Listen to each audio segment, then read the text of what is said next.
नमस्कार, बहुत स्वागत है आपका। कार्तिक का महीना 12 महीनों में सबसे श्रेष्ठ, सबसे पावन और सबसे ज़्यादा धन, ऐश्वर्य, खुशियाँ देने वाला व्रत अगर कोई है, कोई मास है तो वो कार्तिक का महीना है। दोस्तों, इस महीने भगवान विष्णु जल में रहते हैं। क्यों?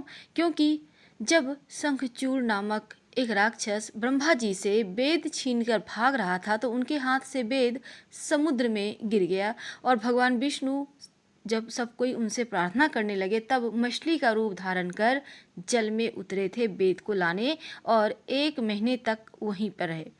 और यहाँ पर भगवान विष्णु की आराधना खास है। लेकिन आज हम बात करेंगे जल में क्या डालकर नहाएं कि जीवन की परेशानियां खत्म हो जाए, धन, ऐश्वर्य सब कुछ भर भर के प्राप्त हो। तो चलिए, सबसे पहले तो हम आपको बता दें, कार्तिक के महीने में स्नान दान का विशेष महत्व है। अगर आप सूर्योदय के पहले नहाते हैं तो इसके बेनिफिट तो आपको मिलेंगे ही, साथ ही कार्तिक के महीने में पवित्र नदी या सरोवर में नहाने का विशेष विधान है। अगर आप घर में नहाते हैं तो आप घर में भी कर सकते हैं ये उपाय, और नदी सरोवर में नहाते हैं तो वहाँ भी कर सकते हैं। करेंगे क्या? सबसे पहले तो आप नहाने के पहले पानी पर ओम लिखें अपनी उंगली से और फिर डुबकी लगाएं।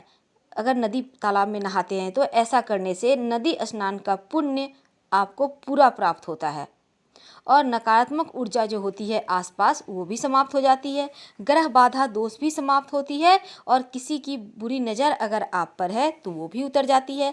अगर आप घर में नहाते हैं तो घर में बाल्टी के पानी में ही ओम बनाएं और फिर नहाएं पूरे कार्तिक के मास।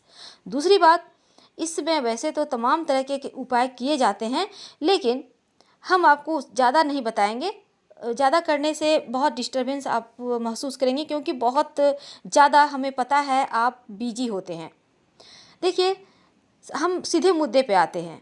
आप पूरे कार्तिक के महीने में अगर नहाने के पानी में 1 चम्मच या 2-4 बूंद दूध डालकर नहाते हैं, घर में या सरोवर में कहीं भी कर सकते हैं, तो ऐसा करने से आपकी एक तो स्वास्थ्य अच्छी होती है, दूसरी आयु लंबी होती है और अगर संतान नहीं है तो संतान की शीघ्र ही प्राप्ति होती है।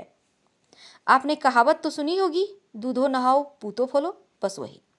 अगर पानी में आप 1 चुटकी तिल डालकर नहाते हैं तो महालक्ष्मी की कृपा बनी रहती है और घर में धन दौलत की कभी भी कमी नहीं होती। अगर नहाने के पानी में 1 बूंद घी, याद रखिएगा, गाय का घी 1 बूंद, ज़्यादा नहीं, आप डालकर नहाते हैं तो इससे आपका स्किन भी ग्लो करता है और आप स्वस्थ रहते हैं। अगर आप चाहें तो शुक्र, यानी जिससे हमें जीवन में खुशियाँ मिलती है, सुख ऐश्वर्य मिलता है, उन्हें मजबूत करना चाहते हैं तब नहाने के पानी में बड़ी इलायची होती है, उसका 1 दाना आप पानी में डाल दें या फिर केसर की 1 पंखुड़ी डालकर आप नहाइए।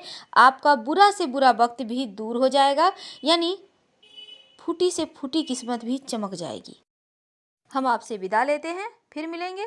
हर हर महादेव।